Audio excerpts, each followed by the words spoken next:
Hello dear students, स्वागत है एक बार फिर से आपके अपने चैनल डिफेंस ट्यूटर में। आज की इस वीडियो में हम बात करेंगे कोस्ट गार्ड नाविक जीडी के रिगार्डिंग सेक्शन 2 के फिजिक्स के रिवीजन सेशन के चैप्टर नंबर 2 को। यह चैप्टर आपका वेक्टर्स का होगा। आपको पता है कि अभी जो भी चैप्टर्स आपको दिए जा रहे हैं उसमें आपको फार्मूला रिवीजन का सीरीज चल रहा है। तो यहाँ पे आपको एक वीडियोस में एक चैप्टर्स को एक फार्मूला जितने भी आपके इंपॉर्टेंट हो सकते हैं वो आपको यहाँ पे कंप्लीट कवर किया जाएगा। ठीक है, तो ये वीडियोस आपके लिए इंपॉर्टेंट है। और डेफिनेट तौर पे जो आपके इस वीडियोस में आपको जो वेक्टर के फार्मूला दिए गए हैं उससे रिलेटेड आपके प्रीवियस ईयर में क्वेश्चन आपके आए थे। बिल्कुल प्रीवियस ईयर में यानी 01 आपके 2022 बैच में भी क्वेश्चन आए थे और आगे भी आने के पूरे चांसेस हैं। तो सारे वीडियोस को ध्यानपूर्वक देखिए। ठीक है, और सारे फार्मूला आपके लिए इंपॉर्टेंट है क्योंकि इंपॉर्टेंट फार्मूला ही दिया जाएगा, कुछ ज़्यादा आपको यहाँ पे नहीं कवर किया जाएगा। ठीक है, चलिए बढ़ते अपने इस वीडियोस की ओर। और इन लास्ट समय में आप ज़्यादा से ज़्यादा हो सके क्वेश्चंस को बनाएं क्योंकि वो आपके लिए बेनिफिशियल होगा। और स्टूडेंट्स, आपको हम ज़्यादा वीडियोस अभी नहीं दे पा रहे हैं ड्यू टू सम रीजंस, कुछ इशू है ऐसा, इस कारण से हम आपको ज़्यादा वीडियोस नहीं दे पा रहे हैं, इस कारण से सॉरी। लेकिन हाँ, इतना जरूर बोलेंगे कि जितने पहले वीडियोज़ हैं अवेलेबल उन सारे वीडियोज़ को आप देखिए, वो आपको डेफिनेट तौर पर अच्छे तरीके से आपको हेल्प करेंगे। और साथ ही साथ आप अच्छे से, और आपको बता दें कि एग्जामिनेशन आपके नज़दीक है। तो हम बात कर रहे थे अभी दूसरे टॉपिक पे, थोड़ा सा डिस्टर्ब हो गए हैं, एक आदमी आ गए थे। तो आपको बता दें कि इसके लिए आपको सॉरी बोलना चाहेंगे, लेकिन प्रीवियस जितने वीडियोज़ हैं आप उसको ध्यानपूर्वक देखें, वो आपको डेफिनेट तौर पे हेल्प करेंगे।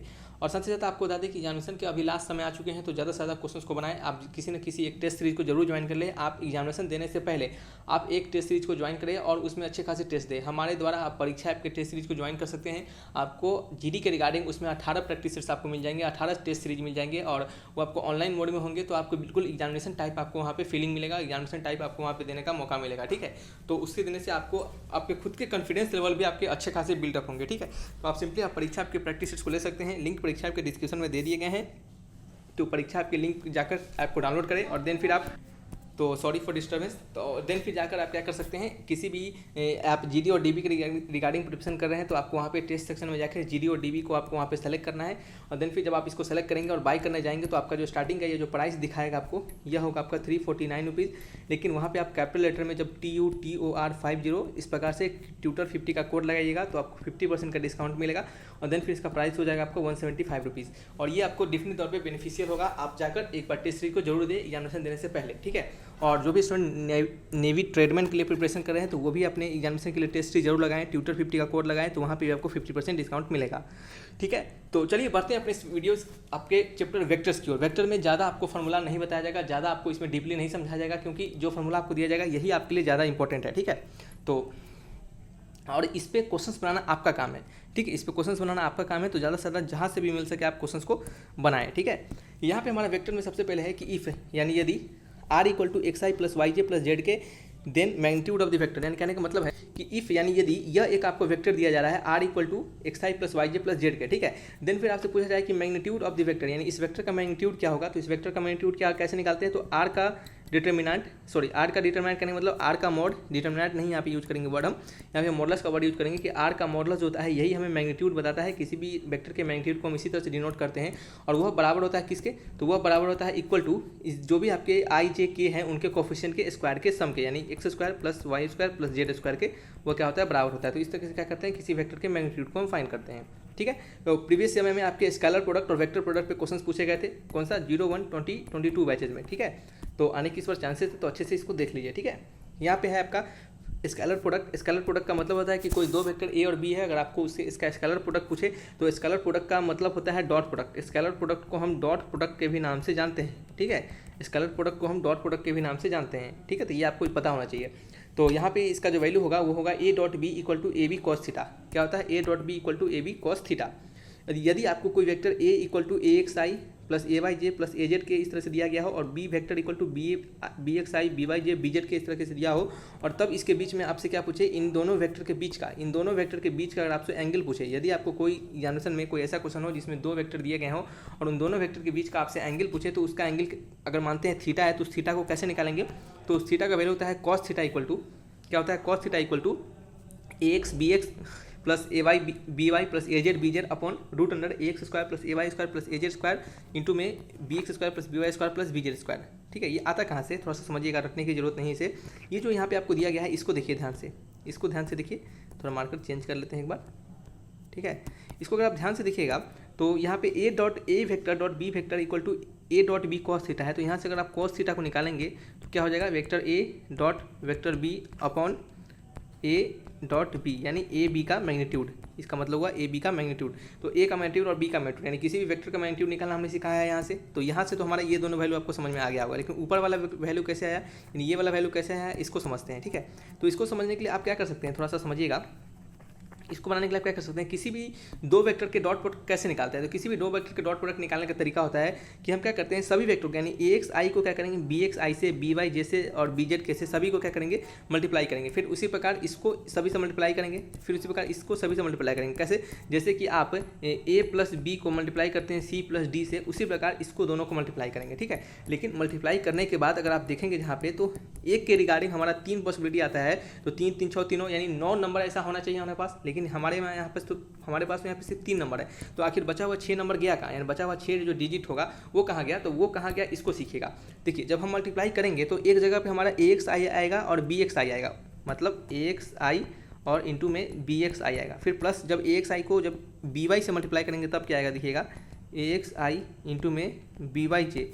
जब इस तरीके से मल्टीप्लाई करेंगे तो यहाँ पे आई और जे आ रहा है, आई और क्या आ रहा है, हमारा जे आ रहा है। तो यहाँ पे लिखा गया है कि आई dot I J dot J k dot k equal to 1 dot product of like vector is 1, यानी लाइक प्रोडक्ट का जो डॉट वेक्टर होता है वो क्या होता है आपका 1 होता है। कैसे, अगर हम आई इंटू आई में मल्टीप्लाई करें, मानते हैं कि आई और आई क्या है, हमारा दो वेक्टर है, तो इन दोनों के बीच का एंगल क्या होगा, इन दोनों के बीच का एंगल 0 डिग्री होगा। क्यों, क्योंकि दो वेक्टर अगर सेम है तो उन दोनों के बीच का एंगल क्या होगा, 0 डिग्री होगा। सिंपल बात है ना।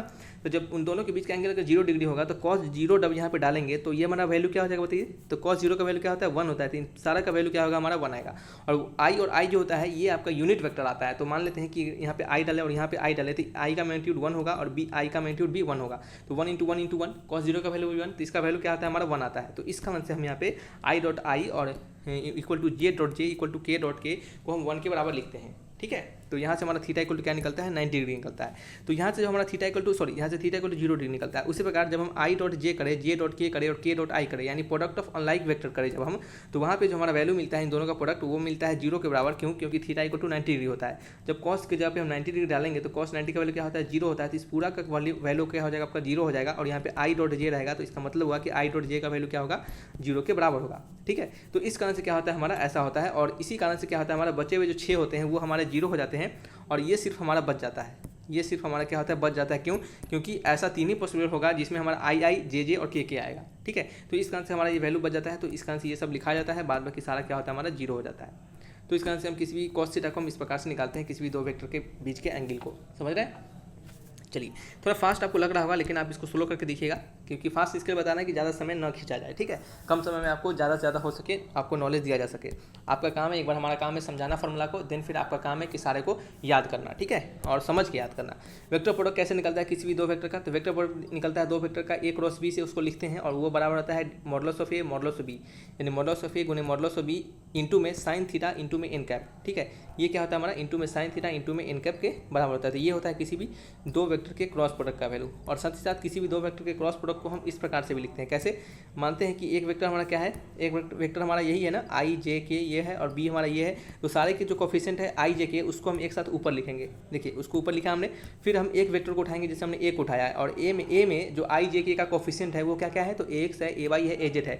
तो उसको हम नीचे उसके लिखेंगे, देख सकते हैं ए एक्स, ए वाई और ए जेड। उसी प्रकार से बी वाले वेक्टर को उठाएंगे, फिर बी एक्स, बी वाई और बी जेड। जब हम इतना लिख लेंगे, ठीक है, तो ये भी हमारा क्या होगा, ए क्रॉस बी ही दर्शाएगा। और इसका वैल्यू कैसे निकलता है, तो ये एक प्रकार का डिटर्मिनेंट है और डिटर्मिनेंट को आपको सॉल्व करने आता होगा। ठीक है, नहीं आता होगा तो आप मैथमेटिक्स के हमारे लेक्चर्स को देखिएगा। ठीक है, तो इसको हम सॉल्व कैसे करते हैं एक बार चलिए बता देते हैं थोड़ा देर के लिए। तो सबसे पहले हम आई को उठाएंगे, तो आई यहाँ पे लिखेंगे। जब आई को हमने लिया तो ये वाला हट जाएगा और इसमें क्रॉस मल्टीप्लाई हो जाएगा। ठीक है, तो यहाँ पे हमने क्रॉस मल्टीप्लाई करके यानी सिंपल ऐसे मॉड करके इतना को हमने लिखा। ठीक है, आप डायरेक्टली मल्टीप्लाई करके भी लिख सकते थे, कोई दिक्कत नहीं, देख सकते हैं यहाँ पे मल्टीप्लाई करके लिखा गया है। उसी प्रकार माइनस जे टाइम्स इसको लिखेंगे, फिर क्या लिखेंगे, के टाइम्स इसको लिखेंगे। ठीक है, तो इस तरीके से ये हो गया आपका आई डॉट आई। और यहाँ पे क्या होता है, थोड़ा सा आपके डॉट प्रोडक्ट के जस्ट रिवर्स होता है। क्या रिवर्स होता है कि आई डॉट आई जे डॉट जे के डॉट के क्या होता है हमारा 0 के बराबर होता है। क्यों, क्योंकि यहाँ पे जब 0 डिग्री आता है तो साइन 0 का वैल्यू क्या आएगा, 0 आ जाएगा। इस कारण से ये पूरा वैल्यू क्या होता है हमारा 0 होता है। यानी कहने का मतलब है कि लाइक वेक्टर का जो प्रोडक्ट करते हैं, लाइक वेक्टर का जब हम क्रॉस प्रोडक्ट करते हैं तो हमारा वैल्यू 0 मिलता है, लेकिन जब हम लाइक वेक्टर का डॉट प्रोडक्ट करते हैं तो हमारा वैल्यू क्या होता है 1 मिलता है। यहाँ से देखिएगा, जब product of like vector equal to 1 होता है तो product of like vector product of cross product of, या फिर कह सकते हैं vector product of like vector is equal to 0। और याद रखिएगा इस वेक्टर प्रोडक्ट को हम क्रॉस प्रोडक्ट के नाम से भी जानते हैं। किसके नाम से? क्रॉस प्रोडक्ट के नाम से भी जानते हैं। उसी प्रकार अनलाइक वेक्टर का जो प्रोडक्ट होता है वो क्या होता है आपका, यहाँ पे देखिएगा, जब आई और जे को मल्टीप्लाई करेंगे तो के आएगा, जे और के को मल्टीप्लाई करेंगे तो आई आएगा, के और आई को मल्टीप्लाई करेंगे तो जे आएगा। कैसे आता है इसको एक बार ध्यान दीजिएगा। यहाँ पे एक सर्किल बनाइएगा, हमेशा एक सर्किल बनाइएगा, रटिएगा नहीं, एक सर्किल बनाइएगा और इसमें किसी भी एक डायरेक्शन में, जैसे आप इधर से लेते हैं, आप कौन से डायरेक्शन में, एंटी क्लॉकवाइज डायरेक्शन में अगर आप लेते हैं इस प्रकार से, ठीक है, तो आप क्या करेंगे, यहाँ पे सबसे पहले लिखेंगे आई, फिर लिखेंगे जे, फिर लिखेंगे के। जब हम आई और जे का मल्टीप्लाई करेंगे तो इसके बाद क्या है हमारा के है, तो आंसर क्या आएगा हमारा के आएगा, ठीक है। उसी प्रकार जब आप जे और के को मल्टीप्लाई करेंगे तो उसके बाद क्या है आगे हमारा आई है, तो आंसर क्या आएगा हमारा आई आएगा, ठीक है। उसी प्रकार से जब हम क्या करेंगे के और आई को मल्टीप्लाई करेंगे, जब हम क्या करेंगे के और आई को मल्टीप्लाई करेंगे तो उसके आगे क्या है हमारा जे है, तो इसका आंसर क्या आएगा जे आएगा, ठीक है। तो इस तरीके से क्या करते हैं हम इसको लिखते हैं, ठीक है। इसमें कोई आपका रॉकेट साइंस नहीं है, बस आपको एक सर्किल बनाना है और देन फिर उस सर्किल को अच्छे से उस पर आई जे के दर्शाना है। आई यहाँ पे दर्शा देते हैं, आई जे के, ठीक है। और यहाँ पे जब 0 डिग्री का वैल्यू क्या आएगा हमारा 90 डिग्री आएगा, ठीक है। तो यहाँ पे साइन जब 90 डालेंगे यहाँ पे तो साइन 90 का वैल्यू क्या होता है 1 आता है, इसका आंसर इसका वैल्यू हमारा 1 देगा, ठीक है। चलिए नेक्स्ट आगे बढ़ते हैं। रिजल्टेंट ऑफ टू वेक्टर, दो वेक्टर के बीच के रिजल्टेंट क्या होते हैं। तो मानते हैं एक वेक्टर क्या है हमारा p है और अदर वेक्टर क्या है हमारा q है, तो इन दोनों वेक्टर के बीच का रिजल्टेंट क्या होगा, तो r स्क्वायर इक्वल टू लिखते हैं हम p square plus q square plus 2pq into cos theta. हालांकि ये बहुत लंबा प्रूफ करने के बाद आता है, लेकिन आप यहाँ पे डायरेक्टली इसको याद रखिए। यहाँ से r का वैल्यू क्या आएगा, यहाँ से r का वैल्यू आएगा हमारा, चलिए इसको हटाते हैं, ये आपको याद नहीं रखना है, आपको याद रखना है इसको, r equal to root under p square plus q square plus 2pq into में कॉस थीटा, ठीक है, यह आपको याद रखना है। फिर इसका वैल्यू हमारा यह हो गया, तो यहाँ से हमारा r का वैल्यू निकल गया, तो जो कि हमारा क्या होगा यहाँ पे, ये आपका r का वैल्यू यहाँ पे आप डाल दीजिएगा। फिर उसी प्रकार से tan थीटा इक्वल टू क्या हो जाएगा हमारा, यदि आपसे यहाँ पे tan थीटा पूछे, यानी आपका थीटा पूछ ले अगर दो वेक्टर के बीच का, तो यही थीटा है आपका, तो ये आपका वैल्यू यह होगा, इसका वैल्यू बटे इसका वैल्यू, ठीक है। तो यहाँ से हमारा tan थीटा का वैल्यू होता है q sine theta upon p plus Q into cos theta. हालांकि ये लंबे प्रूफ के बाद आता है आपका, तो आपको यहाँ पे हम उतना लंबा समझाएंगे नहीं, लेकिन आपको याद रखिएगा कि tan थीटा का वैल्यू क्या होता है आपका q साइन थीटा, क्या होता है q sine theta upon p plus Q cos theta, q sine theta upon p plus Q cos theta. कैसे याद रखिएगा, देखिएगा यहाँ पे देखिएगा, हमें tan थीटा लाना है ना, हमें tan थीटा लाना है, तो हम थोड़ी देर अगर p को 0 भी मान लेते हैं तो q से हमारा q कट जाएगा और साइन अल्फा बटे कॉस अल्फा क्या हो जाएगा हमारा, क्या हो जाएगा साइन अल्फा बटे कॉस अल्फा, ये हमारा हो जाएगा आपका tan थीटा के बराबर, ठीक है। यहाँ पे अल्फा क्या है उसको समझिएगा, अल्फा क्या है हमारा, अल्फा जो है वो हमारा angle between P and Q है। हमने जो यहाँ पे आपको थीटा लिखा है वो गलत से हमने लिख दिया है, यहाँ पे जो tan थीटा होता है वो tan थीटा होगा हमारा यहाँ पे q sign alpha upon p plus Q into cos alpha, ठीक है। यहाँ पे अल्फा जो होता है वो p और q के बीच का एंगल होता है, जहाँ पे अल्फा जो होता है p और q के बीच का एंगल होता है। तो आपको सोच रहे होंगे कि सर ये जो थीटा है वो क्या है, तो थीटा जो होता है वो आपके किसी भी एक वेक्टर से, या फिर कह सकते हैं कि आपके इस p वेक्टर से r के बीच का जो एंगल होगा, यानी रिजल्टेंट वेक्टर के बीच का जो एंगल होगा वो क्या होगा हमारा, वो आपका थीटा होगा, समझ रहे हैं। यानी रिजल्टेंट वेक्टर के बीच का जो आपका एंगल होगा किसी भी वेक्टर से, यानी p वेक्टर से जो r वेक्टर के बीच का जो एंगल होगा वो आपका क्या होगा, थीटा होगा, और p और q के बीच में जो एंगल होगा वो आपका अल्फा होगा, ठीक है। चलिए बढ़ते हैं नेक्स्ट। आपका कंसेप्ट क्या है, नेक्स्ट आपका कंसेप्ट रिजोल्यूशन ऑफ वेक्टर। यह रिजोल्यूशन ऑफ वेक्टर आपको बहुत सारे फिजिक्स के फॉर्मूला बनाने समय काम आएगा, फिजिक्स के आपके बहुत सारे क्वेश्चन बनाने समय आपको काम आएंगे, even Newton's law of motion में, वर्क एनर्जी में, आपको सारे चैप्टर में आपको ये काम आएंगे, ठीक है। इलेक्ट्रिसिटी के चैप्टर में, 12th के सारे चैप्टर में। यहाँ पे रिजोल्यूशन ऑफ वेक्टर क्या होता है, यहाँ पे लिखा जा रहा है कि if F1 and F2 be perpendicular to each other, यदि F1 और F2 क्या है पे एक दूसरे के परपेंडिकुलर है, यदि F1 और F2 क्या है एक दूसरे के परपेंडिकुलर हैं, तो देन इसका मतलब हुआ कि F1 जो होगा वो बराबर होगा F कॉस अल्फा के, और F2 जो बराबर होगा F साइन अल्फा के। यानी कहने का मतलब होता है, रिजोल्यूशन वेक्टर का मतलब होता है कि कोई एक वेक्टर है, जैसे मान लेते हैं कि ये हमारा क्या है आपका एक्सिस है, ये हमारा क्या है एक्स और वाई एक्सिस है, ये एक्स एक्सिस है, ये वाई एक्सिस है। तो एक मान लेते हैं कि हमारा एक वेक्टर है F जो कि क्या है आपका किसी थीटा डिग्री एंगल पे है, एक्स एक्सिस से वो थीटा डिग्री एंगल पे है, तो आपसे इसका रिजोल्यूशन पूछेगा।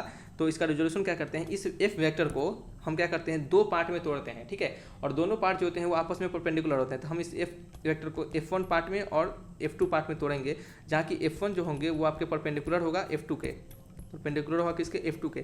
तो F1 का जो वैल्यू होगा वो किसके बराबर होगा, तो F1 का जो वैल्यू होगा, सभी कुछ यहाँ पे लिखा हुआ है, तो राइटिंग पे यहाँ पे नहीं चाहिएगा, यहाँ पे सारा कुछ लिखा गया है।